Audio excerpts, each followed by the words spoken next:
গঙ্গাসাগর সেতুর আজকে শিলান্যাস করে কাজের দায়িত্ব দিয়ে দেওয়া হলো। দীর্ঘ অপেক্ষার অবসান, সবকিছুকে পেছনে ফেলে একটি ঐতিহাসিক দিন।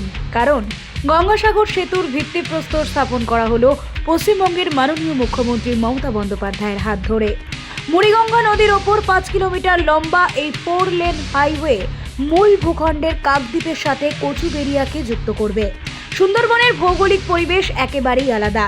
এই সেতুটি স্থানীয় প্রায় 3 লক্ষ বাসিন্দার উপকারে আসবে।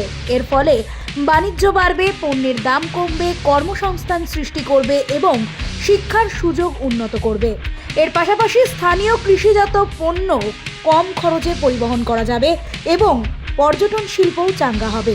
এমনকি প্রাকৃতিক দুর্যোগের সময়ও এই সেতুটি অত্যন্ত গুরুত্বপূর্ণ হয়ে উঠবে, কারণ তখন দ্রুত ত্রাণ পৌঁছানো সম্ভব হবে।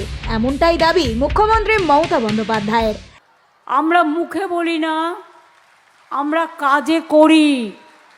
গঙ্গাসাগর সেতু, যেটা দীর্ঘদিনের এই মানুষের দাবি, এখানকার দীর্ঘদিনের মানুষের যন্ত্রণা, জল পেরিয়ে আসা, একদিকে বাঘ, অন্যদিকে কুমির, অন্যদিকে সাপ, অন্যদিকে জঙ্গল, অন্যদিকে লঞ্চ, অন্যদিকে নৌকা, অন্যদিকে মৎস্যজীবী, সব সাথে নিয়ে গঙ্গাসাগরের মানুষ।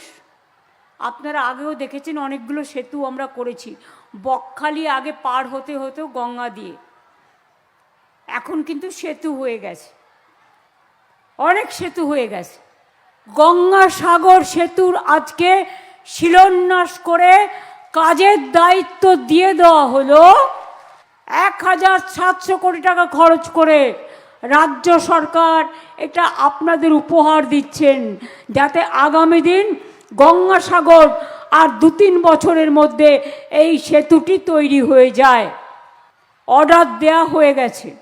এই জেলার ইতিমধ্যেই 37টি সেতু তৈরি করা হয়েছে রাজ্য সরকারের তরফে। মুখ্যমন্ত্রী বলেন, 2011 সালের আগে গঙ্গাসাগরের পরিকাঠামো ছিল অত্যন্ত শোচনীয়। আমরা আসার পর এখনকার পরিকাঠামোর আধুনিকীকরণ করেছি।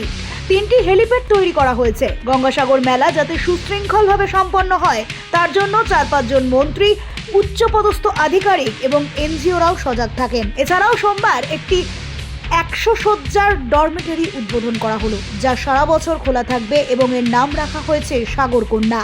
এছাড়া গঙ্গান্ন প্রকল্পের অধীনে আরও 20টি নতুন কটেজ তৈরি করা হবে। সূত্রের খবর, সোমবার এই জেলায় 2324 কোটি টাকারও বেশি প্রকল্পের উদ্বোধন হয়েছে অথবা শিলান্যাস হয়েছে। সোমবারের এই অনুষ্ঠান থেকেই সরাসরি উপকৃত হয়েছেন প্রায় 2.26 লক্ষ মানুষ। IWN live.